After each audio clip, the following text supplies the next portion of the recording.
This idea that it doesn't take a certain skill set to balance multiple women, I think, is very ego driven. Because so I'm Muslim. The men in that community are taught from a very young age, if you're going to do this, you got to understand what um, being righteous means. It's not just about being fair, because fairness is very subjective. You have to treat your wives equally in every aspect and manage multiple women's feelings at the same time. Most men, honestly, really struggle to keep up with one woman's feelings. Now you got two of them, you got cycle syncing, you throw kids into there, you got work in there, everyday life. It takes a very specific skill set that somebody is groomed into to be able to run that efficiently, where it is proficient and not a headache. So this idea that any man can do it, I think, is like it's this fallacy that gets women into situations where they reject polygamy altogether. I think that, honestly, I think that's how we got here, where a few too many men who weren't equipped to do the job tried to do the job, and it just ran amok. I don't Right. think that. The other Oh, I'm sorry. Go ahead. Sorry, the other part of that, right, is that in Islam there isn't you don't need a reason to have multiple wives. You don't. You get them because you want them. You don't have to be rich. You don't have to be wealthy. You don't have to be the one percenter. You don't have to, anybody can have multiple wives. As long as that woman is willing to sign on to the idea that you are not the main provider, but you are still the head of the household, that's cool. If she is accustomed to that, where she was working for her father or helping provide for the family before she left his house, that is cool. There's no like specific situation in which the reason why polygamy is allowed is to keep women from being in a situation where they're laying with a man who is not their husband, and to keep men from running through women that taint the women in the community to become unmarriageable. There's Mm, no scenario where that doesn't really work, because if you have this desire where you are not fulfilled as a man with a single woman, no problem, but you are also going to have to take responsibility for that woman, right? And pick a woman that fits into what you are capable of providing, and that she's consenting to what you're able to provide. You don't have to be wealthy. It is a very Western thing to think that you have to be wealthy to take on multiple wives. It does not work like that. So, but my can I question would respond to be her after you're real. done talking to Give her? me a second, Harrison. I'm sorry. So my question would be though, we are very Western.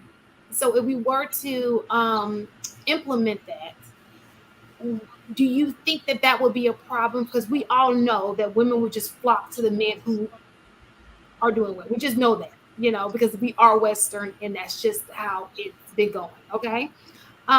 So do you think that that will cause an issue for those men who are not seen as the most desirable? It leaves men out without choices because of the women. Because right now we see women going Only in after, America. right? Do we not see that happening now? They all go towards he's able to cheat because they all want the same guys, right? And so that argument that some men are still virgins or some men aren't even having sex, that so they say, um, that would make it even worse because now this man can actually wife these women, um, and that would leave that guy with no one. Wouldn't that be? Do you not see that being an issue? So in the scenario that you listed before, when you were talking about people chose to settle for what they would get, I think that's essentially what happened, because there's only so many. If it's done right, it's only so many women a man could potentially be with. One woman is a lot. Two women is enough probably to take all of your time and energy up.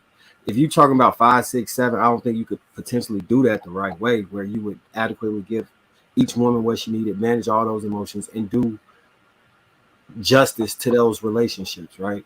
So after that, it's a weird thing. Like when I advocate for honesty, like I told you, I was a lifelong cheater prior to that period where I decided to be an honest man, right? And what I found is by being able to tell the truth, it kind of removes some of the excitement of cheating and the will and the desire to want to go cheat, right? So I think within polygamy, that's not a real issue because at that point, all the cards on the table, it's no use sneaking to do nothing. There's nothing taboo about it that's making it more exciting. It's just, look, this is what it is, this is what it is, and you move forward off of that. You get what I'm saying? So Well, I have a in that question. situation, those men would be able to date who's left because the men that they may want are just off the table. It's not like, oh yeah, he can just keep getting he can't. He just can't manage all of them women. I have a quick question. Do you think men who are in polygamous relationships cheat? I don't think so. I don't think so, man. I Like, see, this is the thing hold on, about let me like let me it's finish. like The reason I asked that is because of this. From what I've heard, sometimes the cheating is not necessarily it's the separation of responsibility from the marriage, right? So it becomes exciting because the only thing you get to do is the escape from the responsibility. So when you are married, even if you have two wives, you are still responsible for two wives. The side chicks serve the purpose, right? I think we had said that before. They serve the purpose. So that purpose is, again, the escape from the responsibility. I could just hit it, quit it. I can lay up. I don't have to worry about, any obligations to you, any responsibilities to you. You're no stress. But then I leave and I go back to my household, which consists of multiple responsibilities because now I have two wives, probably a bunch of children as well. You know what I'm saying? So I don't think that that's still necessarily going to solve the issue of cheating. So I where think does in this those, person have enough time to do this? I'm that's very what curious to know. Where does this person have the time, the energy, and Baby, the Megan, wherewithal to do that? Like, After what y'all like just got finished talking about, come on. Y'all just got You finished could just walk saying, outside. What do you come mean, on bro? now. where You just go The outside. whole conversation we could do anytime, any place. Ready. Oh, you have to have a bunch of testosterone. that's in this current state of monogamy we talking about. We shifted the conversation to in the polygamous mind frame, and that's not a you heard what she said. If the society was like that, men wouldn't probably be able to cheat because the women would be with the men they were going to be with or be requiring the men to be with them. It's not going like right now. The current setup right now is the easiest in history it's probably ever been for men to have sex with women, hold no responsibility to them, leave them with kids, and go about their life. It's the easiest.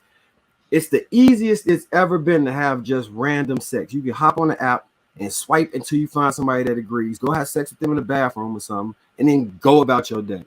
There is no obligation to do right by women or community the way this thing is set up currently.